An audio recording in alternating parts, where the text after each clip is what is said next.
Şagirdlərin şənlik keçirdikləri zalın lampalarının 3-dən 1-i yaşıldır, 5-də 1-i qırmızıdır, 3-də 1-i göydür, qalan 12 lampa isə sarıdır. 12-si sarıdır. Zalda olan yaşıl və qırmızı lampaların ümumi sayını tapın deyir. Demək, birinci verilənləri yazaq. Yaşıllar nə qədərdir? 3-də 1 x. X nəyə deyirəm? Ümumi lampa sayına x deyirəm. Bilmirikdən 2 dənə lampa var. Ümumi lampa sayı x-dır. Yaşıllar olur 3-də 1 x. Qırmızılar olur 5-də 1 x. Hissə ilə ver baxım. Göylər olur 3-də 1 x. Sarılar da 12 dənə. Ümumi nə qədər lampa var? Bu 4 dənə rəngli lampa var və cəmi x-ə bərabərdir. Dediyimi yazıram. Cəmi x-ə bərabərdir. 3-də 1 x üstə gəl.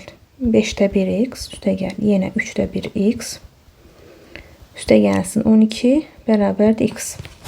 12-nin qarşısında müsbət işarə olduğuna görə 12-nin yerində saxlayıram. Qalanlarını isə keçirirəm x-in yanına. İşarələrini dəyişərək keçirdirəm.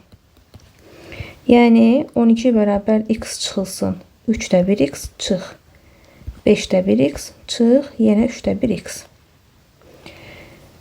12 ilə işimiz yoxdur. 3, 5, 3. Bunda məxrəcdə 1 var. Orta məxrəc 15 götürürüm. 3-dən 5, 15 çünki. 1-i neçəyə vuranda 15 edir? 15-ə. 3-ü nəyə vuranda 15 eləyir? 5-ə. 5-i nəyə vursam 15 eləyər? 3-ə. 3-ü nəyə vursam 5-ə. 15-i x-ə vuram olur 15x çıx. 5-i 1-ə vuram 5x çıx. 3-ü 1-ə vuram 3x çıx 5x. 12 bərabərdir 15-də. 15-dən 5 çıxıram 10, 10-dan 3 çıxıram 7, 7-dən də 5 çıxanda 2x. 12 məxrəcində heç nə yoxsa 1 var, çarpaz şəkildə bunları vurub həll eləyə bilərik. Yəni 2x-i 1-ə vuram 2x eləyir, 12-ni də 15-ə vururam. 2 ilə 12 ixtisar gedib, burada 6 qalır.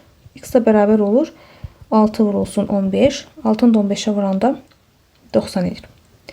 Yəni ümumi 90 dənə lampa var. Bu x ümumi 90 bütün lampaların sayıdır. Bizdən yaşıl və qırmızıların sayını istəyirdi. Qırmızılar 5-də 1 x idi. Yəni 5-də 1 vurulsun 90. 90-ı 5-ə bölür. 90-ı da 5-ə böləndə qalır 18. Bir də yaşıl və qırmızı. Qırmızılar tapdı, bir də yaşıllar. Yəni 3-də 1 x. 3-də 1 vur 90. O da olur 30. Ümumi sayını istəyirsə 30 da yalan 8 olur 48. Yəni cavabımız da 48 olmuş oldu.